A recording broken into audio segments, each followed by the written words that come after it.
Lagyan mo muna dyan. Ilagay mo muna yan dyan. Here. Ilagay mo.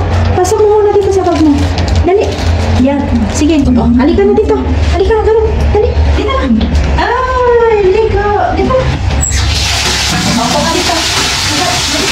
Yan mga kababayan, si Yaya na lang muna ang bahala na magpaligo kay Ate Tintin kasi bawal naman po tayo magpaligo. So ngayon, babalikan na lang natin si Kuya JR para tapusin niya yung pagkain niya. After siyang kumain, paliliguan naman natin. Paliliguan ni Sam Motovlog, Kuya Christian at ako. So puntahan muna natin doon mga kababayan si Kuya JR.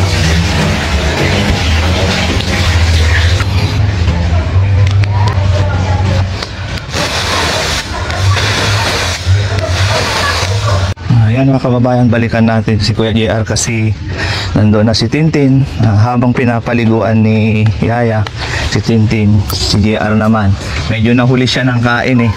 Kuya JR, kamusta kain mo? Ayos naman. Ayos naman. Gusto namin ni Manager Daddy Frankie busog lagi Kuya JR ha? Busog lagi. Araw-araw naman. Kuya JR, kumusta naman yung araw-araw na kain? Ayos na. Busog-lusog? Anong pangalan ulit ni Manager Kuya JR? Frankie. Hindi. Daddy Frankie. Oh, Daddy Frankie. Yan, kilala niya mga kababayan talaga si Manager niya, si Daddy Frankie. Yan. Kain ka lang madami ha? Kuya JR. Tapos paliliguan ka na namin. Okay ba yan? Sabay tayo ligo ulit. Tapos sasayaw tayo ng Elias. Di ba sumayaw tayo ng Elias? Alam mo pa ba yung sayawin? Yung Elias? Ha?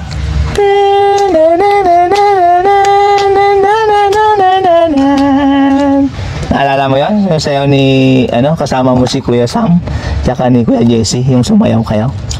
Oh, naaalala niya Kuya Sam, yung sayaw niyo Kuya Jesse, yung Elias.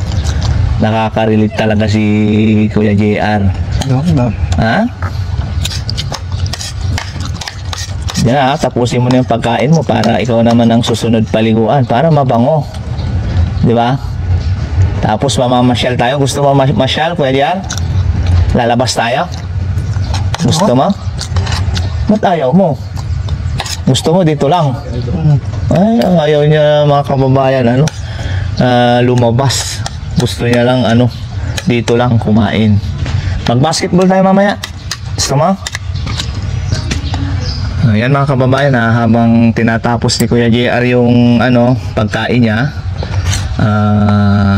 pansamantalang mamamaalam muna tayo siguro kasi may pupuntahan pa ang team.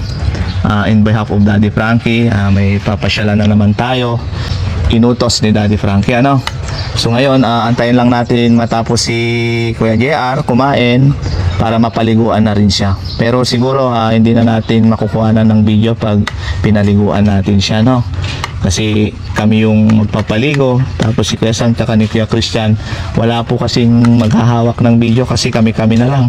Wala si Boss JB ngayon, wala si Kuya Jesse, wala si Kuya Rizky, kasama ni Daddy Frankie kasi ngayon. So yun mga kababayan, pangsamantalang mamamaalam muna kami sa inyo lahat. At lagi po namin sinasabi mga kababayan, maraming salamat po sa patuloy na suporta sa Team Daddy Frankie, of course Daddy Frankie Official, Luzon, Visayas, Mindanao, at sa mga kababayan nating mga OFW na nandyan sa ibang bansa. Naway patuloy kayong sumuporta kay Daddy Frankie. Of course, huwag natin kalimutan manood ng premiere natin every 7:08 ng gabi para mas updated po kayo sa mga upload videos ni Daddy Frankie. Yun mga kababayan, 7:08 PM ng gabi ang premiere ni Daddy Frankie. Sa tuluyang pagpapaalam natin, titignan muna natin si Ate Tin kasi tapos na siyang naligo mga kababayan. Nandito na siya sa bahay kubo niya. Sinusuklayan ni ate. Ate Tin, kamusta ang ligo? Okay lang po. Mabango? Presko na. Presko na. Yun, ang gusto namin. So, alis na tayo. Ate Tin, saan tayo pupunta? Uwi na po. Uuwi na. Sinong namimiss ni Ate Tin? Yung bahay mo. Bahay. Yung anak mo, namimiss mo din. Hmm. Si tatay. Miss na po. Yan, namimiss din. Yan si Ate Tin, mga kababayan, na alala pa naman yung mga pamilya niya, ano? Pero minsan nawawala sa isip niya. Pero pag nakakain na siya, nakaligo na siya, inaalala niya rin na parang nagre-reflect sa kanya, nare-remind niya yung alaala niya. So si Ate Tin, madali lang po to maka-recover po ulit. Kunting tiyaga lang, hindi to tatagal, magiging okay to pag dinala na sa dalubhasi ni Daddy Frankie. Kaya Ate Tin, magbibihis lang din yung kasama natin, ha? Tapos pasyalan natin yung pamilya mo, ha? Dito ka lang muna. Ibaba mo muna yung bag mo. Lagay mo muna dyan. Intayin mo kami, ha? Diyan ka lang muna.